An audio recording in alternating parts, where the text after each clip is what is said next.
18 দিন 19 দিন চলতেছে। 19 দিন চলতেছে। এখন কি অবস্থা? এখন আলহামদুলিল্লাহ মোটামুটি আপনি দাঁড়িয়ে থেকে দেখছেন, বসে থেকে দেখছেন? জি মানে মোটামুটি এখন ঠিক আছে। ঠিক আছে। বিসমিল্লাহির রহমানির রহিম। দর্শক, ডিপিআরসি থেকে আমি বাত ব্যথা বিশেষজ্ঞ মোহাম্মদ শফিউল্লাহ প্রধান। আমাদের প্রবাসী যারা আছেন তারা নিয়মিত ডিপিআরসিতে আসেন, আপনারা জানেন। হাজার হাজার ভিডিও আছে আমার ইউটিউব এবং ফেসবুকে। ভিডিওগুলো আপনারা শেয়ার করে দিবেন জাতীয় স্বার্থে।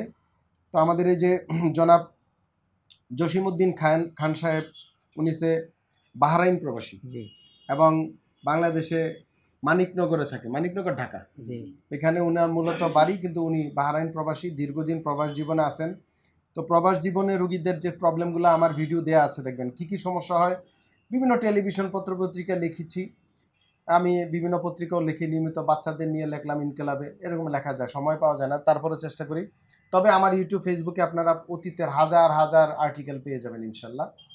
তো প্রবাস জীবনে কি কি প্রবলেম হয় সেটা নিয়ে ভিডিও দেওয়া আছে। তবে ওনার যে সমস্যাটা সেটা আমরা এখানে লিখেছি যে diagnosis, this is the important. Myelopathic changes C567 with PLIDL 1 2 3 4 5 with spondyloarthropathy with spondylosis with hypovitaminosis, vitamin D কম আছে, এই হচ্ছে ওনার ডায়াগনোসিস। কিন্তু সমস্যাটা কি?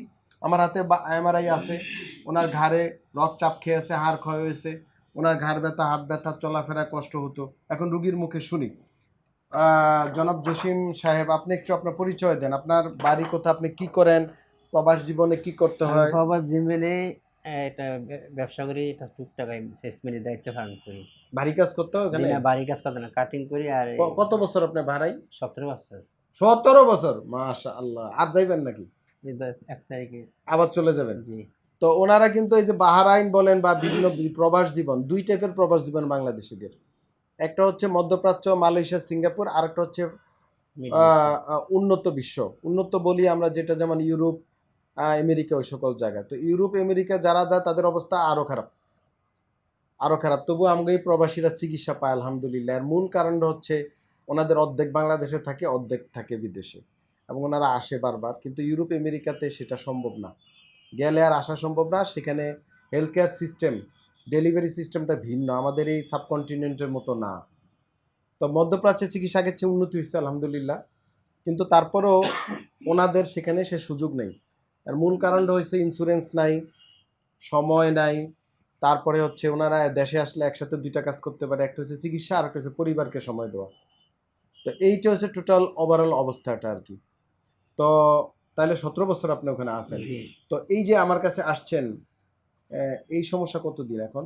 6 মাস। 6 মাস ধরে কি সমস্যা হইতো? সমস্যা হয়েছে বসে থাকলে ব্যথা করতো, মাজায় মাজায়, আর মাজায়।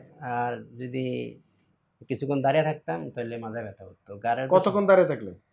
কত 1 ঘন্টা দাঁড়িয়ে থাকলে এরকম ব্যথা অনুভব করে হতো। আর এই ব্যথা পায়ের দিকে যেত? পায়ের দিকে যাইতো না। আর ঘাড়েরটা?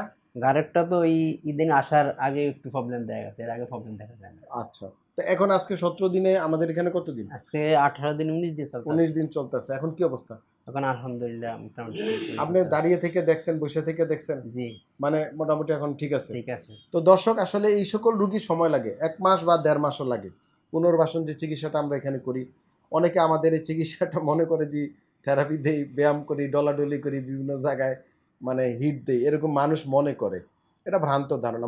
মানুষ অনেক কিছু করতে পারে, অনেকে মনে করে নিজে প্রধানমন্ত্রী হয়ে গেছে, অনেকে মনে করে হ্যাঁ বিশাল নেতা। তো মনে করলে আমরা কি করব? মনে করা বাদ দিয়ে বাস্তবতা আসতে হবে। ডিপিআরসি চিকিৎসা ডিপিআরসি ছাড়া পৃথিবীর কোথাও সম্ভব না। এটা একটা টিম ওয়ার্কের মাধ্যমে আমরা ট্রিটমেন্ট করে থাকি আলহামদুলিল্লাহ। তবে কিছু চিকিৎসা অনেকের ক্ষেত্রে একই রকম মনে হবে, কিন্তু বাস্তবতা ভিন্ন। প্রতিটা ডাক্তার ভিন্ন, প্রতিটা চিকিৎসা ভিন্ন, প্রতিটা রোগ ভিন্ন, প্রতিটা রোগী ভিন্ন, এক নয়। এক একজন এক এক, প্রতিটা রূহ ভিন্ন, আলাদা আলাদা। বাপের সাথে ছেলের রুহের কোনো সম্পর্ক নেই।